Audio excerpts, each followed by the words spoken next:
விஜய் வந்து நேற்று வந்து அவரோட கட்சி கொடியை வெளியிட்டிருக்கிறாரு. 2026 தேர்தல் காலத்தில் அதிமுக திமுக வாக்குகள் சதுருமா? உங்களுடைய கருத்து? இப்போ நாங்கள் வந்து 52 ஆண்டுகள் பொன்விழா கண்ட கட்சி. நம்முடைய இன்றைக்கி விஜய் அவர்கள் தொடங்கியிருப்பதை நாங்கள் வாழ்த்துகிறோம். அரசியல் நாகரிகத்தில் எங்கள் பொதுச் செயலாளர் அவர்கள் அது வந்து பெருந்தன்மையாக தான் எல்லாரையும் வரவேற்பாங்க. எங்கள் பொதுச் செயலாளர் புரட்சி தமிழர் ஐயா எடப்பாடியார் ஒரு சாமானியர், எல்லோரையும் வரவேற்பார்கள். அவரும் ஒரு சாமானியர், எந்த அரசியல் பின்புலம் இல்லாமல் இன்றைக்கு அவர் ஒரு கட்சியை மன உறுதியோடு தொடங்கியிருக்கிறார்கள். அந்த தைரியமே மிகக்குரிய அளவில் ஒரு பாராட்டக்கூடியது, வரவேற்கக்கூடியது. எப்படி எங்கள் பொதுச் செயலாளர் புரட்சி தமிழர் ஐயா எடப்பாடியார் அவர்கள், எங்கள் இதய தெய்வம் தமிழகுலசாமி அம்மா அவர்கள், எங்கள் மன்னாதி மன்னன் மக்கள் தலைவர் பொன்மனத்தலைவர் புரட்சித் தலைவர் அவர்கள் எந்த அரசியல் பின்புலம் இல்லாமல் இந்த அனைத்து இந்திய அண்ணா திராவிட முன்னேற்ற கழகத்தை மக்களிடத்தில் கொண்டு போய் சேர்த்து மாபெரும் வெற்றி அடைந்திருக்கிறார்கள். அதையெல்லாம் முன்மாதிரியாக அவர் எடுத்திருக்கிறார் என்பதை பேரறிஞர் அண்ணா அவர்களுடைய கட்டவுட்டும் புரட்சித் தலைவருடைய கட்டவுட்டும் வைத்து அதுக்கு இடையிலே அவர் அந்த கட்டவுட்டை வைத்திருப்பதனால இதை முன்னுதாரணமாக எடுத்துக்கொண்டிருக்கிறாரோ என்று எங்களுக்கு தோன்றுகிறது.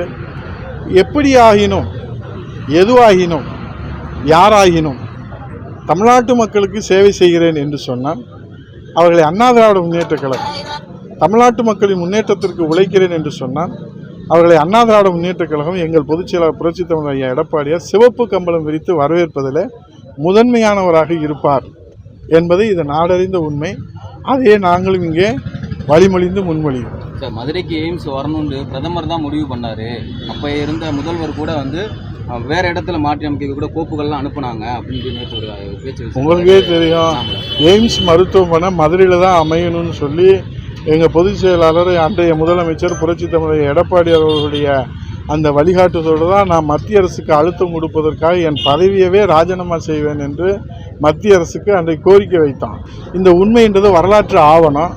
அப்போல்லாம் அண்ணாமலை கட்சியில் இருந்தாரா என்னன்னு எனக்கு தெரியல, எங்கே இருந்தாருன்னு. கர்நாடகாவில் மக்களுக்கு காவல்துறை அதிகாரியாக, ஏன்னா மாணிக்கண்ணனுக்கு தான் தெரியும், ஏன்னா அவருக்கு ரொம்ப நண்பராக இருந்தார் அவரோட, அதனால் அவருக்கு தெரியும். அவர் நிறைய பல விஷயங்கள்லாம் சொல்லுவார், வண்டியில் போகும்போது ரொம்ப ரசிக்கிற மாதிரி இருக்கும்.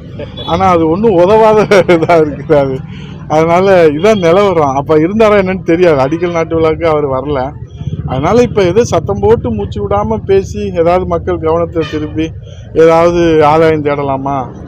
எனக்கு தெரிஞ்சு ஒரு சாதாரண தொண்டனை என்ன புரியுதுன்னா, கட்சியை பட்டி தொட்டி எங்கும் கொண்டு போகிறேன்னு சொல்லிவிட்டு அவருடைய முகத்தை அறிமுகப்படுத்துறதுக்கான வேலைகளில் தான் அவர் இப்போ பிரத்யேகமாக அவங்களுடைய தொண்டருடைய உழைப்பெல்லாம் அவர் செலவழிக்கிறாரோ. ஏன்னா எங்களை மதுரைக்கு அங்கிட்டு தெரியலங்கிறாரு.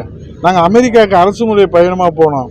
அப்போ அங்கே கேட்டாங்க, கஜா புயலில் நம்ம முதலமைச்சர் எடப்பாடியாரும் நீங்களும் இரவு பூரா 48 மணி நேரம் விழிச்சிருந்து இந்த தமிழ்நாட்டு மக்களில் ஒரு உயிர் கூட போகாமல், மீனவர்களில் ஒரு உயிர் கூட போகாமல் காப்பாற்றினீங்களே அப்படின்னு அமெரிக்காவில் பாராட்டினாங்க. அமெரிக்காவில் இருக்கிற தமிழர்களுக்கு தெரிந்த அந்த விஷயம் இந்த தமிழ்நாட்டில் இருக்கிற அண்ணாமலைக்கு தெரியலைங்கிற போது ஒருவேளை அரசியல் காழ்ப்புணர்ச்சி இருக்குமோ? அப்போ அதுபோக இது தமிழ்நாட்டினுடைய பிரச்சனை இல்லை. இது எங்களை தெரிஞ்சா என்ன தெரியாட்டா என்ன. ஆனால் அண்ணா திராவிட முன்னேற்ற கழகத்தினுடைய தொண்டன் என்கிற அங்கீகாரமே எங்களுக்கு முகவரி, எங்களுக்கு விலாசம். உதயகுமார் என்பதெல்லாம் எங்களுக்கு முகவரி கிடையாது.